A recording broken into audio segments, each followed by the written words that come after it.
What's going on, guys? What's up? What's up? What's up? What's up, Miguel? What's up, Coach?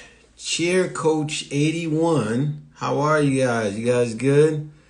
About to start my show in a few seconds. How's your Tuesday going? Are you having a beverage with alcohol in it? I am. Everybody good? It's good to see you guys. Good to see you. Riva Love. Straight out of Canada. Hello, how are you? Hope you're well. Hope you're well. We gotta live in the quarantine, the quarantine dream. Okay, that's a. I don't know if it's a dream or is it a nightmare. I guess it is a dream. It's a dream. It's not that bad. We had a good day the other day. Let's go Biden. Even though he has not conceded yet, and we know who we're talking about, Mr. President Trump. What's up, Jen? My man, K Fingers, is in the house. Jen Moore, how are you? Everything is good. All right, guys. Welcome to another episode of School Tales with me, Orlando. Today, I have a very, very special guest, which I will bring on very soon.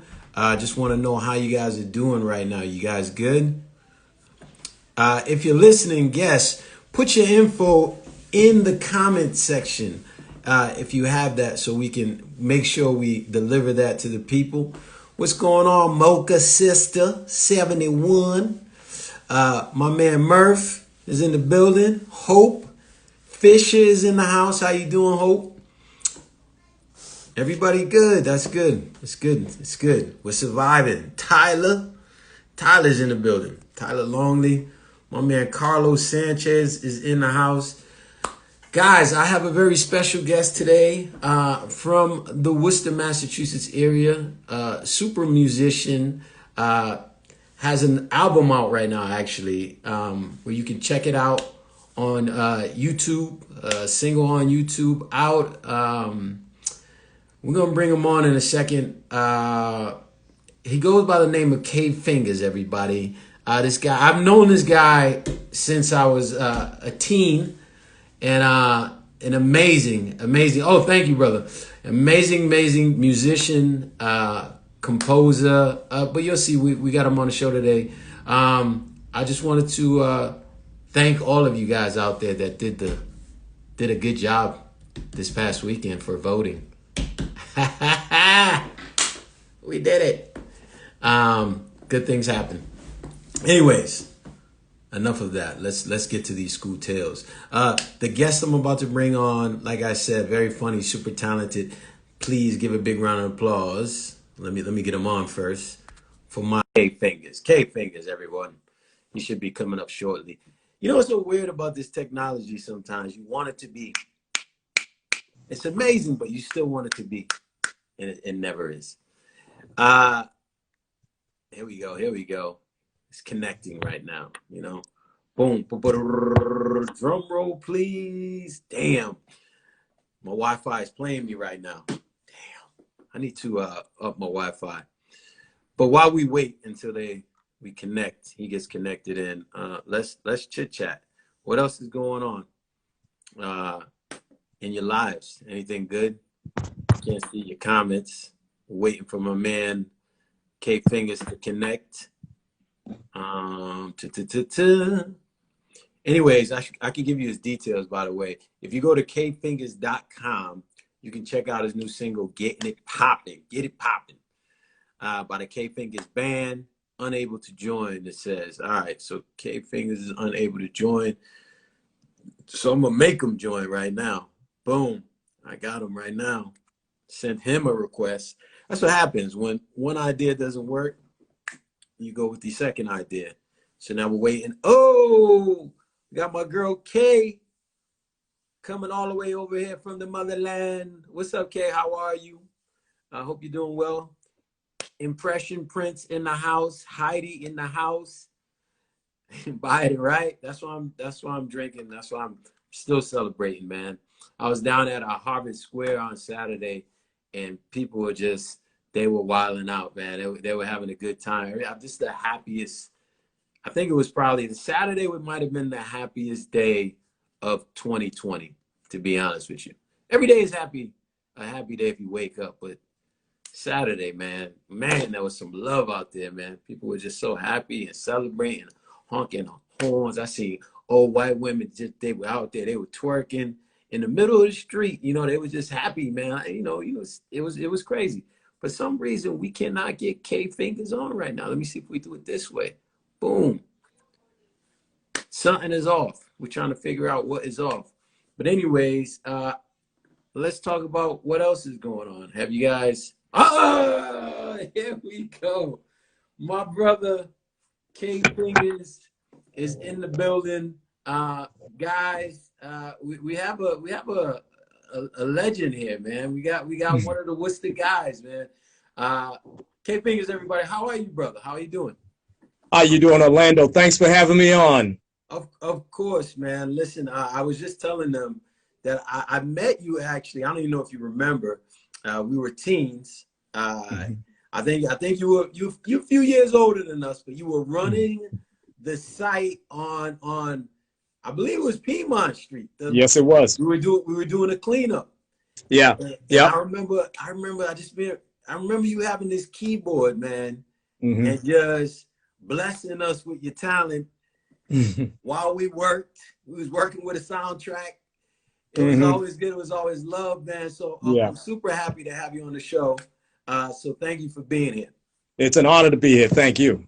So if you had to give the people a little bit more info about yourself and about your accomplishments and what you've done, what would you say? Music is my passion, along with working with young people. So I love engaging young people and really anybody that wants to learn how to play piano and learn about music theory and have some fun with it and enjoy. I played in several bands, and right now I have a new album that dropped March 27th called the K Fingers Band, Get It Pop, not Get It Poppin', Human Elements. Get It Poppin' was actually the single. I'm also part of a program run by the Multicultural Wellness Center called the Broader New Horizons Program. And what we do is we get a group of Black and brown teens of color, ages 13 to 18, and we teach them youth development, social emotional learning. And one of the things I'm blessed to do is to engage them in music activities. And that could be anything from learning the piano, learning the keyboard, learning how to make beats with both hardware instruments as well as software. So. Oh, wow. So when you get these new students into your program, what kind of changes do you see in them once they, like from the time they come in until like maybe the time they either graduate the class or leave at some point? Well, a lot of them that we've had in the program over the years have gone on to college, and a lot of them really learn more about themselves from both a cultural perspective as well as an emotional perspective. And through music, it's amazing how, with the right confidence, love, and guidance, that a student can start off really not knowing anything about music, maybe even lacking in confidence. And then, but with the right encouragement and the right coaching and the right instruction, you know, with a lot of patience, and then I start to see that student blossom, you know, and that's, and every student learns at different levels. Some progress faster than others. Some of them, you know, takes a little bit longer, but I'm a firm believer that I don't give up on any student, you know, and I try to meet them where they're at, you know, try to meet them at the level that they're at. That's the signs of a really good teacher. Now, how long have you been doing that? Like, I've been teaching music probably, I don't know how far back this is. You'd have to do the math. In 1989, there was a program called Prospect House, and I was a young upstart cheerleader, whatever. And I was working a summer program, and then I started, you know, showing a few students how to play the keyboards. By the time I met you through the Henry Lee Willis Center, I really had kind of internalized it. Like, this is my passion. By that time, I loved teaching music to young people. And it was just so exciting and so much fun to see you guys learn the things I was showing you and just having fun with it and enjoying yourself and building your self-esteem. You know, and you know what's crazy? You were young too. It wasn't like you were like way older than us. You were young as well. Yeah, yeah. So it was, you were probably one of the first guys that I knew that was actually, you know, as a younger guy, and you know, you had all this talent and all this skills. And I remember you always, and we were teens, and I remember you showing us like how to use the keyboard and this, that, and the other. And always passionate, always just a good dude. Like I told you, I was happy when I talked to you the other day, and I was like, bro, I got to get you on the show because, like I said, you were one of those guys that, you know, a lot of people look up to and always respected. But I do agree with you, man. Like the power of music and the impact that it has on students. So I was like, so it always surprises me, like, because I remember being in high school, middle school, like whenever there's like budget cuts, like one of the first things they do cut is the art. And it's a lot of times, it's a very strange thing to do. It's like, I get it, you have to cut some things, but like the impact that music tends to have on students is like, it's very, to me, it reminds me of like when they try to cut sports sometimes. Right. And it's like, it's so much more than just the game, all the lessons that you can learn about life, the teamwork and everything else. So that's a lot of principles. So I always felt that strange. So coming up, like, and I, you know, although I know you, I don't know your background so much. Like, did you grow up in Worcester? Did you school in Worcester? Like, what was that? Yes, I was born and raised here in Worcester. Went to Belmont Street Community School for my first 6 years, then on to Harrington Way Junior High during the last year, and then they changed it to North High. Then I went to Worcester East Middle, and then to North High. Yeah. And I graduated from North. So that's you know, I'm a Worcesterite, you know. Born and raised. You know, now, one of the questions I always ask is, in those years, those K through 12 years, who was your favorite teacher and why? Well, I've had a lot of great teachers. You know, Miss Miller and Mr. McDonald at Belmont Street Community. Mr. Van Loo actually was my chorus teacher, and he made sure after he heard me sing that he signed me up for chorus and stuff. And we used to put on performances around Christmas and different times of the year. And that was when I learned about pitch and all that kind of stuff. He used to have his little tuning fork. I'd say the greatest teacher musically that had an impact on me was Mr. Holkinson at North High. This is when I was majoring in music, you know, at North High, believe it or not. You could major in music back then. And wow. I'll never forget, you know, I was learning guitar first, and then, you know, once I got into hip hop, you know, and you know, me and my rap group needed somebody to play the keyboards and make beats. I started doing that, but I started off on guitar. But one experience I remember at North that I'll never forget, and I carry this with me. There was a couple of books filled with sheet music, and inside of one of these books was a song by Rick James called Super Freak, and it's the one MC Hammer used for "You Can't Touch This." And so I'm looking at it, and I'm like, wow. So I hadn't made the connection yet because I'm a young student. So I went over to Mr. Holkinson and said, Mr. Holkinson, can you play this? I want to see what it sounds like. And he got on the piano because, you know, he's a sight reader, and he started playing it. I said, whoa, that's it. And that's when I first made the connection that any song we hear on the radio, any song we hear anywhere in church can be written out like that. That's when it finally clicked for me, you know? Yeah.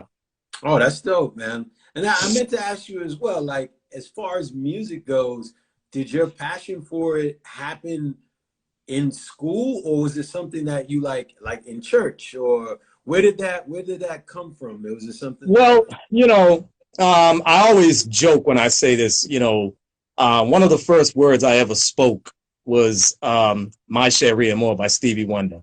I always loved music. I came up in a household full of music, and you know, all my life, all I remember is watching Soul Train, watching American Bandstand, my older brothers and sisters buying records and then CDs and whatnot. My cousins, because we lived in a building that was filled with all family, all 3 floors, all 6 apartments. We were all related. So there was Mm. gospel coming out of my grandmother's house, James Brown and Motown coming out of my aunt's house. Um, my brother and sister, were into both Motown and some hard rock, Led Zeppelin. So when hip hop came along and I started to see the kind of fusing of all these different music genres together, it was just a natural thing for me to gravitate to. So, Mm. but I think I was at age 15. I was watching Don Kirshner's rock concert, and I saw someone playing the guitar that I realized, yeah, I want to be a musician that performs and produces. So, in your opinion, this is a good question. Who is the greatest guitar player of all time, in your opinion? Well, there's a couple. I would say, as far as the electric guitar, I would say first I got to give kudos to Jimi Hendrix for taking it to the level in which he took it to. He did things that a lot of people didn't know were humanly possible. As far as pioneering techniques to play, I have to give props to Eddie Van Halen.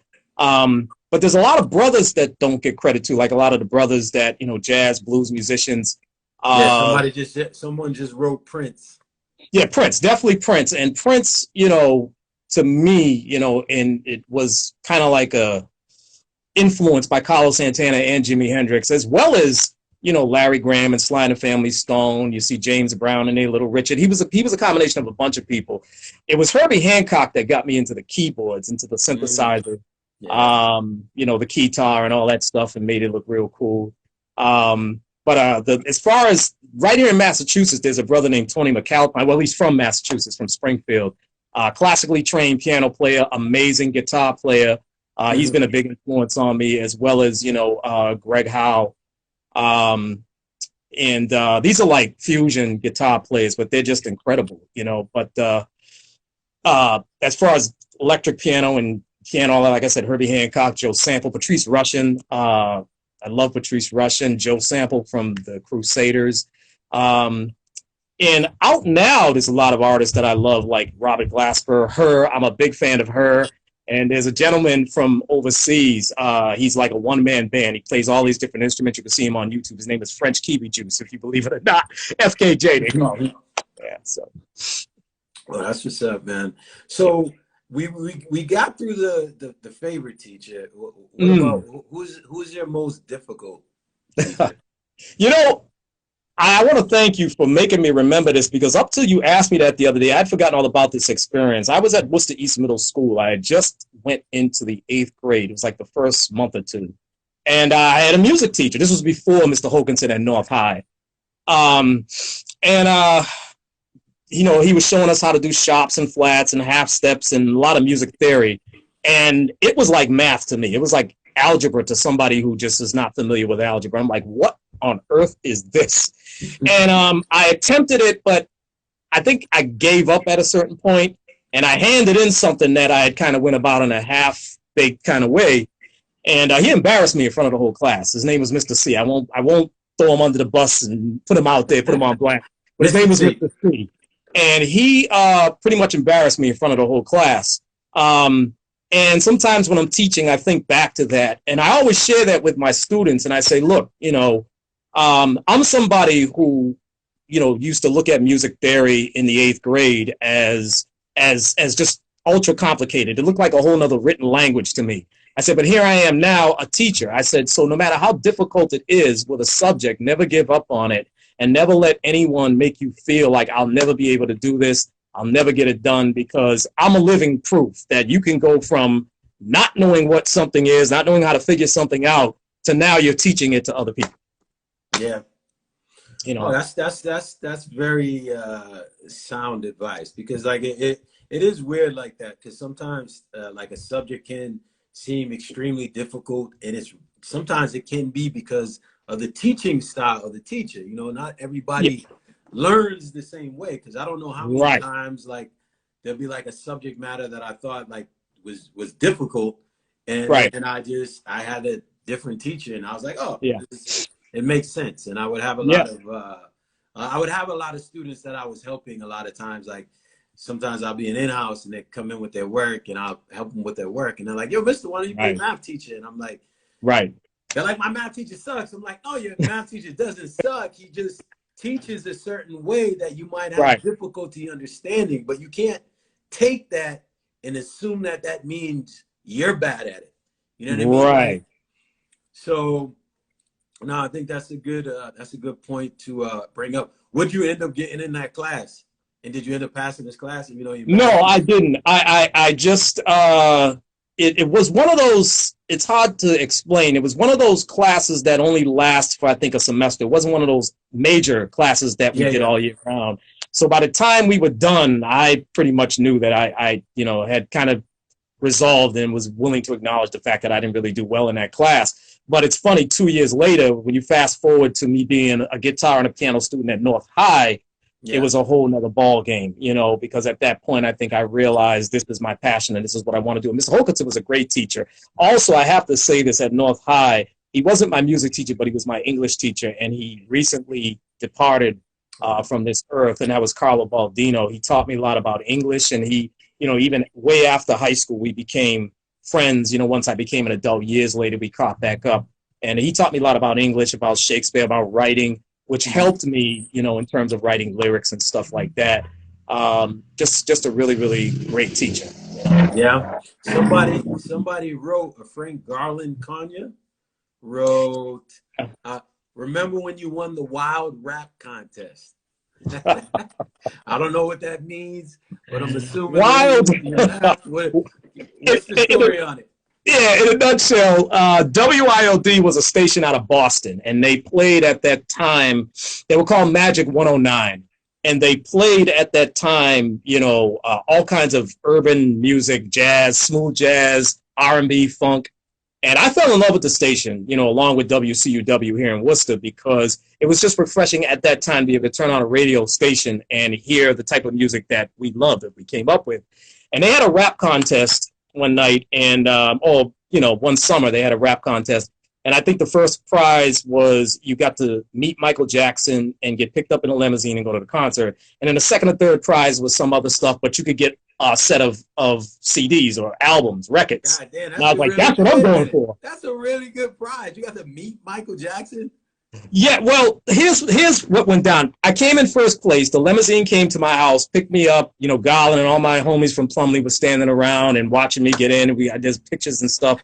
But unfortunately, when we got to the venue, Michael's and his brothers, their security was so tight that they wouldn't let anybody in. So I came this close to meeting Michael. What? But I didn't. Yeah. However, I did meet Prince at the Worcester Palladium back in 2000 when he came here. So I felt really blessed to have met Prince, you know, not even knowing that he wouldn't be with us that much longer. But, you know, he's somebody that I really looked up to as a musician and a producer, songwriter, performer. So meeting him was really a blessing. In the great debate of Michael Jackson versus Prince, which one do you lean towards? I lean more towards Prince for the simple fact because I'm into instruments and I love the way he played instruments. And I've seen him live several times. And a lot of times at those concerts, I sat right in the front row or the fourth row. I saw Morris Day and the Time before Purple Rain. You know, I saw them with Prince. And to see him actually play the guitar, play the piano, play the drums, play all these different instruments was just absolutely amazing to me. So, however,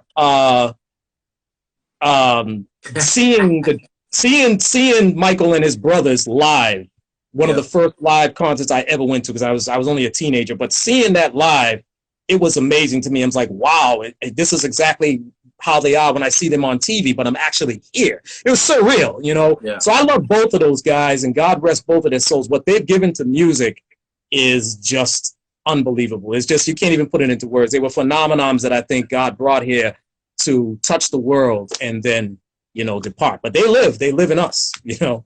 Yeah, man. I'm a huge fan of both, but I do lean towards Prince.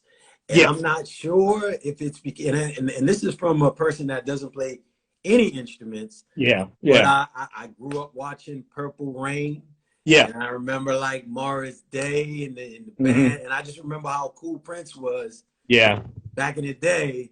And Yeah. even though Michael was the guy, Yeah. Prince was something different, man. Like he was no joke. So Yeah. Yeah. They both were gifted, and I'm glad to have witnessed both of them in concert, you know, to tell you the truth. You know, I'm that's it's amazing. a story that I can share with others, and I can't really put those experiences into word, but they helped shape me. And it's funny that Garland Konya, you know, one of my homies that I grew up with, it's funny because we could talk Prince for hours, and you know, we used to be over each other's house listening to the radio, him borrowing my Prince records all the time. I'd find these Prince bootleg records, and I'd say, "Garland, I got a bootleg of Prince, man. It's a rare album." He'd be over my house in a heartbeat, you know what I mean, taping it and stuff. So we had a lot of fun with that music, you know. Now let me ask you a quick. I know you probably don't remember this, but I'm gonna ask it Okay. anyway because I gotta ask. What do you remember the rap that you did that won the contest? No, I don't. I remember some of the lyrics, but I don't remember like how to say it because I haven't rapped since the early '90s. Um, but it basically, I think one of the things I can remember, I sat up and I wrote it because I wanted that record collection. The Michael Jackson thing was one thing, but I wanted that record You collection wanted because the record. I was a big music fan, you know. And I remember sitting up and I wrote like a 4 or 5 page rap. This is before I knew anything about 16 bars and all that stuff we know now. I didn't know nothing about that. I just kept writing and writing and writing and writing. And so when we went down to the radio station, the brother that was running the station, Elroy Ossie Smith, he said, "You're gonna have to cut this down." So I shortened it, and then we submitted that, and that's how I won. But I love the station, and I think that's what came through the lyrics was I just loved getting up in the morning, putting that station on. There was a lot of static because it was an AM frequency at that time. We didn't have internet radio at that time, Yeah. and so it was a lot of static. But through that static, we could hear all of our favorite songs from Frankie Beverly to you name it. You know. Yeah. Now, do you think the music that you create now Mm-hmm. is it like what are the biggest influences to the music that you create now? Because I know it's like a fusion between like Yeah. hip hop and jazz and Yeah. like are they is it inspired by like a lot of the people that you just grew up listening to or Absolutely. Yeah, absolutely. As well as on this particular album, Human Elements, unlike the first album, Explorations, had more of a retro vibe to it. You know, deliberately, I wanted to give it that retro vibe. Robert Anderson, who runs the Truth Be Told brand, had came to me and asked me, as well as DJ Master's son and another producer named Mike Mincy, to each do a project under his label. yeah. And so I kind of gave it that retro neo soul kind of vibe. The follow-up, Human Elements, that's out now, has a little bit more of a modern-day contemporary sound to it. I deliberately used 808 drum beats and stuff like that because I wanted it to sound a little bit more on the cutting edge of what's happening. At that time I was working on it was like 2019. I wanted it to have that modern sound, you know. Mm-hmm. And so what I did was I kind of fused the modern cutting edge production with some elements, some live elements of live guitar, live saxophone, of course, me on the piano and the keyboards. And there's a combination of different styles in it. And I usually let the listener judge. And one of the things I teach my students all the time is if you learn the basics of music and you learn the basic fundamentals, they're like the building blocks. And once you get those basic building blocks, you can pretty much play anything once you put in enough time and energy and practice and discipline. Then you pretty much, from those basic building blocks, you can pretty much play any style. Mm. Now, let me ask you, what as a teacher or as a student, like what stories or what's something that was like interesting that happened when you're studying? Usually, when I have guests on the show, I ask them what the funniest thing that happened when they were a student, but it doesn't have to be funny. It could be Okay. whatever, something that was just interesting, something that you always think about and like, oh, I remember this day. It was crazy for whatever reason. So do you have any stories like that as a student and as a teacher as well, since you do both? Yeah, it's funny when, you know, school is a very intriguing place. And one of the things that happened when I was in my music class at North High, um, coming from like a R&B and a hip hop, you know, and being into that style of music, Hmm. I was learning the guitar, and my teacher was showing all of us this scale, you know, the basic do, re, mi, fa, sol, la, ti, do. And it was cool. And then this kid walked in and he picked up the guitar. Now, this kid was maybe a year older than me or two, and he had been playing guitar for about 5 or 6 years. And me, I'm just an upstart. So he picks up the guitar and he plays this blues scale. And I said, whoa, that sounds like the music I listen to, man. What is that? Because it was like the foundation of R&B and soul and hip hop and all that stuff. And so I said to my music teacher, I said, well, instead of me learning the do, re, fa, sol, la, ti, do, and all that stuff, instead of me learning that, can I learn that blues scale? It just seemed so much cooler and it sounded so much more cooler. But what I learned as I got deeper into music theory and deeper into learning the instrument was that what Mr. Hokanson was teaching me and what this cat was playing, there's a direct connection, you know. So I tell my students all the time, I say, look, you know, you may start off learning Jingle Bells, you may start off learning Go Tell Aunt Rhody and Mary Had a Little Lamb, Old MacDonald. Yes, you're probably going to feel that these songs are, you might consider them whack or corny or whatever, but you could learn so much from these songs, you know, how to develop your technique, how notes are put together, how, you know, how, what a time signature is, how to keep count, what a measure is, you know, that's what those songs basically are for. They're simple fundamentals of, you know, music is basically what they are. And then from there, you can pretty much go anywhere. One time I used to run the music program at the Boys and Girls Club many years ago. Um, and there was a song called that the kids loved. I thought maybe about 4 or 5 years ago. Every kid loved this song that I ran into, and it was "Watch Me Whip," Whip It Nene. Yeah. And I was playing the little high pot on the keyboard, kind of sophisticated if you've never played keyboards before. If you're a pro, then it's really not that complicated to you. And this one kid walked in, and I wouldn't teach this to most of my students because it was complicated. I wanted them to kind of grow into it. But Hmm. this one kid walked in, he saw me do it one time, and I turned around and he had it. Oh wow. And I was like, whoa, how did you? And that right there, I realized that this young man had a gift for picking up things real quick. And I've taught a lot of young people like that. They pick up real quick. But I tell the other students, look, you know, he just learns a little faster than you. You know, he just has that ability. But I don't want you to give up because it's taken you longer to learn it. You know, and I always go back to that experience I had at Worcester East Middle. You know, don't give up just because, you know, one person is learning this way and you're learning that way, because everybody has a different learning style, you know. Yeah, no, that's, I mean, I have to give, like, I never was a guy that, you know, got into music like that, like a musician. I've always been interested and always been jealous of people Mm-hmm. that can play. But I have an uncle, Charles Ketter, that Oh, yes, yes, yes. Charles always played. And maybe like a couple years ago, I had asked him to show me how to play. It was like piano. Yeah, he And I plays did bass. one Very lesson, talented. Yeah, and it was yeah. very basic. Yeah, you know, he plays bass, but he could play a lot of instruments as well. Car. Yeah, yeah, yeah. So he was showing me some things on the piano, and I remember going, well, on the guitar, and I remember going on the guitar, and I was like, God damn, my hands hurt, man. How do they hold it up this long? Yeah, And then I probably quit after like a week. And the hours that I put in yeah, as a musician, a lot of people don't realize there's some time yeah. that you You have to do. put in to be good at it, man. Like, Yeah. it's not like me.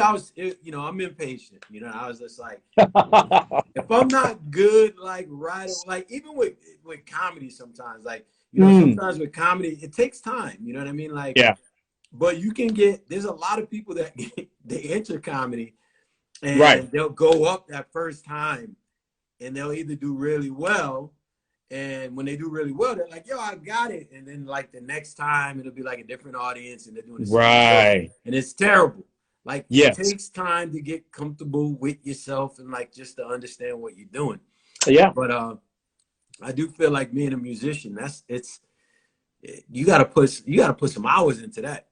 Yeah, you do. And I'm glad you mentioned that because, I know we're talking a lot about the people that taught me in school, but there's a lot of people that I met personally that taught me, like Jeff Kofi, my brother from Ghana that I met in Springfield when I was in a band down there. He really taught me how to take my playing to the next level. Mm-hmm. Right here in Worcester, as I was coming up, um, my cousin and one of my best friends in the world, DJ Master Son, a lot of people know him, Sean Benson. Mm-hmm. Um, Shout out to Sean. he took the art of being a DJ very seriously, extremely seriously. And coming from a martial arts background, what he did was he applied his Jeet Kune Do discipline to mastering the turntables. And I used to sit and watch him 5-6 hours a day, practicing, trying to get this technique down. And I said to myself, as a keyboard player, that's how I'm going to do. I'm going to practice for hours until I perfect different techniques that I want to perfect and just develop, So he really inspired me in that way. Another musician, his name was Michael Mincy. He was the first one I saw with an actual drum machine and a keyboard right in his house, making music, creating and producing right in his own house. Wow. Because myself and a few others, we were rapping, and he used to make our music, and Master Son was the DJ. And fast forward a couple of years later, I had a drum machine and a keyboard in my house, and a little 4-track tape recorder, whatever. This is before Pro Tools, y'all. And I started, producing myself. So there was a lot of people coming up that influenced and taught me, Yeah, I'm very curious. You said there was a guy from Ghana that Yes. had a big impact on your music. Like, was it because his style of play was different, or was it because some of like the principles that you learned from him? Well, see, there's different levels of developing with anything. Like you mentioned comedy earlier. There's different stages of development. I was at a stage in my development where I had a pretty decent handle on the basics, but then I would turn on the radio and I'd listen and I'd hear music by people like Babyface and Teddy Riley, and I'd be like, how are they doing that? How come this artist, how is their sound so expanded and this, that, and the other? And I couldn't put it into words because I didn't really know what it was. All I knew was when I sat down at the piano, my stuff sounded kind of like, eh. So when I got to Springfield, I was in this band, and they had another keyboard player. His name was Jeff Kofi. He sat me down at the piano, and he taught me how to expand my fingers, how to use my left hand and my right hand in a different way, how to put certain harmonies together, certain keys together that gave me that sound. And I'd always be coming to him and say, hey, listen, I heard this song on the radio. How do I figure out the chords or the melody? And he would sit me down and he'd say, okay, this is what they're doing. That's what they're doing. And it was such an enlightening experience for me. And it helped me bring my playing to another level. And my playing hasn't been the same since, And he was great. I mean, and it was R&B. It was pop. And we would be up for hours talking sometimes about music, about the piano and stuff. And it's just great when you meet someone that can teach you and really inspire you and help you take your game to the next level. Oh, that's awesome, man. It's like you had a lot of good teachers. That's what it sounds like, to help you get to where you're at. Like, and as far as this album goes, man, like I know COVID put a little damper on a few things that you had coming out or you're supposed to do.